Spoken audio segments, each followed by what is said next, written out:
it's basically a Cobra Roadster with a beautiful white body on it and a 289 Ford in it, but the Ford's been souped up with 4 Weber carburetors and a lot of other things to make it go faster. This is a car that Carol Shelby wanted to beat Ferrari with. Here you're seeing sophistication. Here you're seeing some sophistication, but also important.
That's 8 cylinders, more powerful than the other engines, but it's just a big Ford. It's been modified to make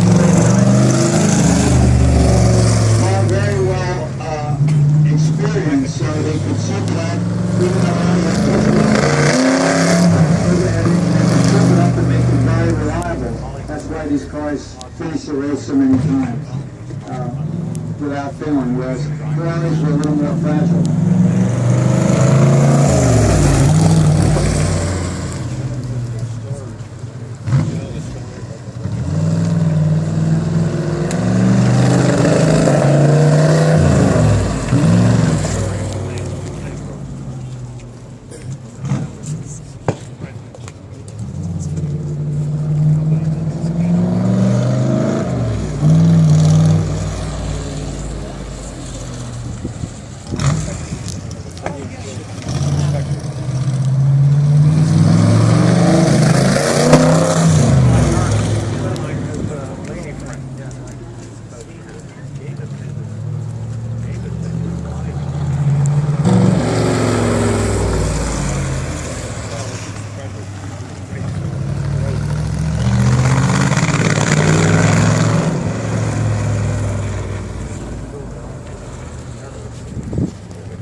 He doesn't want to do full acceleration during the time. So when he looks up, he gets him back down.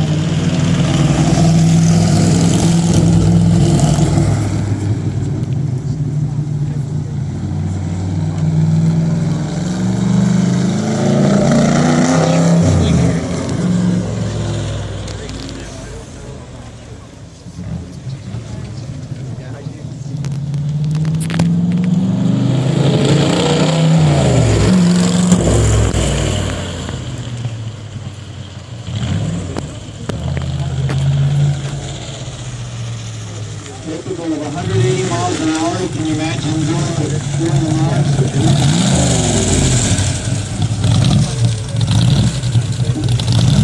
What I want to do is have Kevin compare one by one of what you think the difference is. Thank you, Fred. Yeah, new more for our car. That's very exciting. Doc, we're going to tell you a little bit about driving impressions. That Bentley, we have the 4.5 liter Bentley here. Wonderful car, very fast, but difficult to drive. You get in this little Bentley here, and it's a pleasure. If you're a brassier guy, or maybe a little later, but you like those old cars, I would love to take that just to California from New Jersey. And I think the doc would agree with me. It's just a really pleasant car, and yet they dominated in racing. They dominated Le Mans in the 20s. So fantastic car to drive and still competitive. Would you agree with that? Yep. And the tank surprises me. It surprised me the first time I drove it. It's a nice car to drive. It's got good power, good low-down torque. It's really a very drivable car. It feels like a race car, but it's not difficult to drive. Very nice car. I think, like the doc said, we need a little more room to see what that thing will do. It's a record setter, and we drive it at 40 miles an hour on our limited space. But wonderful history. The Ferrari, I think, one of the best cars to drive in the museum. People ask us, me, volunteers and staff, what's your favorite? Hard to pick a favorite out of this place, but we do classifications, and one thing would be favorite drivers. I put that Testarossa in the top 3. That's wonderful, and it's on front brakes. We drive the D-Type. The D-Type is another great car to drive.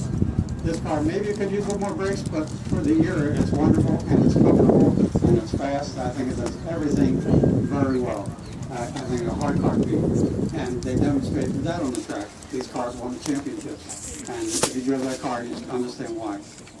The Cobra, well, I don't want to say what Pete Rock said about this car. He's unhappy it's not restored. We love it the way it is. I think that's an interesting point of view.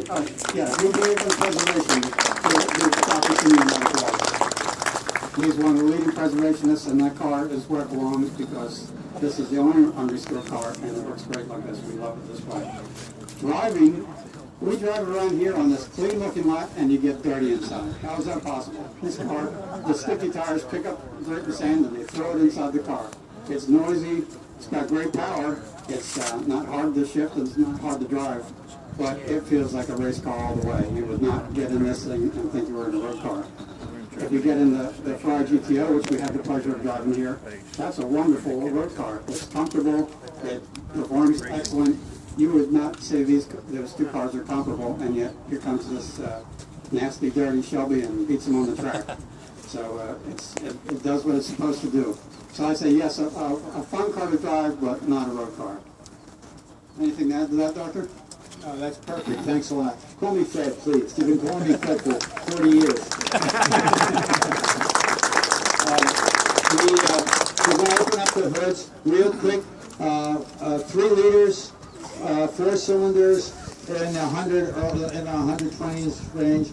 8 double overhead, and that's a single overhead cam. Double overhead valves and cams. 8 cylinders. You're now up to around 130, 140. This is 12 cylinders, double overhead valves, double overhead cams. These were hitting 160 in proper tune. And here you have just a regular old Ford that you could get in a lot of your cars. Push rod overhead valves, 8 cylinders with a little stuff on it. With the Webers and all you're going to see, they were talking over 200 horsepower, and sometimes pushing closer to 3 depending on the kind of tuner. So that's what you're going to see when we take off the hood. So let's come down and think about